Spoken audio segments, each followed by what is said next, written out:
নমস্কার, আমি কবি সুব্রত মিত্র। এই ভদ্রলোক আমাকে আজকে এখন খুব একটা বড় পুরস্কার দিলেন।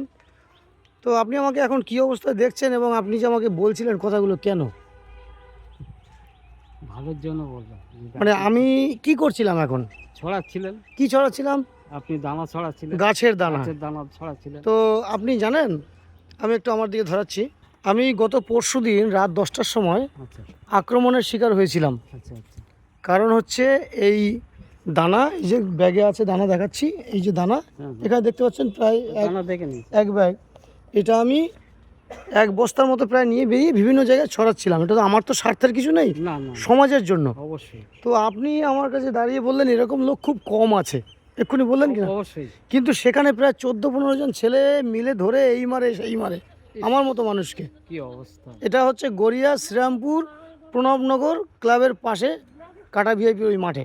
আচ্ছা মাঠে আমার অপরাধ, মাঠের চারিধারে যে জায়গাগুলো সেখানে আমি গাছের দানা, এই যেরকম মাঠের চারিধারে গাছ থাকলে তো ভালো। আচ্ছা আচ্ছা তো এই হচ্ছে পরিস্থিতি। এই জায়গা দাঁড়িয়ে আপনি আমাকে বুঝতে পারছেন এবং আপনি প্রথমে ভেবেছিলেন সরকার থেকে বা হ্যাঁ আমি কোনো কোনো জায়গা থেকে দিচ্ছিলেন, কিন্তু আদৌ দেখুন সরকার বলতে সরকার তো সবসময় সরকারের সব লোকের পক্ষে সম্ভব নয়, আর সব লোক ভালো কাজ সবসময় করবে এরকম কোনো ব্যাপারও নয়। তবে সরকারের উদ্দেশ্য থাকে ভালো কাজ করা, কিন্তু এর পাশাপাশি আমাদের ব্যক্তিগত উদ্যোগে, হ্যাঁ, ব্যক্তিগত উদ্যোগেও আমাদেরকে কাজ করতে হবে, তাই তো? অবশ্যই।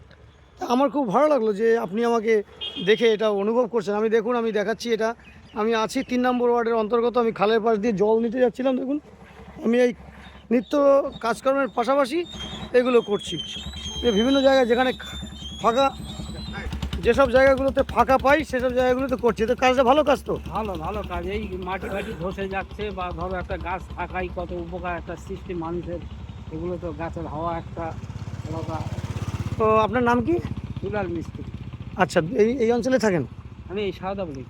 আচ্ছা, মাননীয় দুলাল মিস্ত্রি মহাশয়ের বক্তব্য থেকে পরিষ্কার, যেটা আমরা ছোটোবেলায় পাঠ্যপুস্তকে পড়েছি, উনি সেই বক্তব্যই আবার তুলে ধরতে চাইছেন যে গাছ শুধু পরিবেশ রক্ষার্থেই নয়, পরিবেশের অবশ্যই রক্ষার্থে, কিন্তু সর্বাঙ্গীনভাবে সে মাটির ক্ষরণ রোধ করে, আবহাওয়ার পরিবেশ ঠিক রাখে, মানুষকে ফল দেয়। সবচেয়ে বড় উপকার পাখিদের খাদ্যের জন্য কেউ ভাবে না, পাখিরা খেতে পারবে। এই সমস্ত কিছু মিলিয়ে গাছের যে একটা অপরিসীম ভূমিকা, এটা আমরা কিছুতেই অস্বীকার করতে পারি না। তাই বৃক্ষরোপণ করা উচিত। আর আমি মনে করব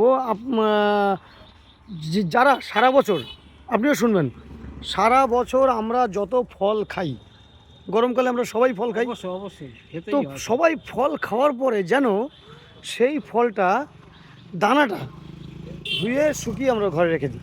আমাদের কোনো খরচা হচ্ছে না। না হ্যাঁ, আম খাচ্ছি, জাম খাচ্ছি, লিচু খাচ্ছি, সবেদা খাচ্ছি, এবং গরমকালে যেসব খাবার খাচ্ছি সেই ফলের ফল এবং ফলের গাছগুলোর কিন্তু জৈবশক্তি খুব, জীবনশক্তি খুব, ওরা মরে না চট করে। ওরা সব চট মরবে না, ওরা আমাদের মানুষের আবহাওয়াটা ধরে না। হ্যাঁ, আপনি দেখবেন সবেদা গাছ চট করে মরে না, লিচু গাছ চট করে মরে না, তারপরে জাম গাছ চট করে মরবে না, আম গাছ চট করে মরবে না, এই যে এই আশফল গাছ, অতএব এই কাঁঠাল গাছ, এইগুলো সেই সব দানাগুলো আমরা রেখে দিই।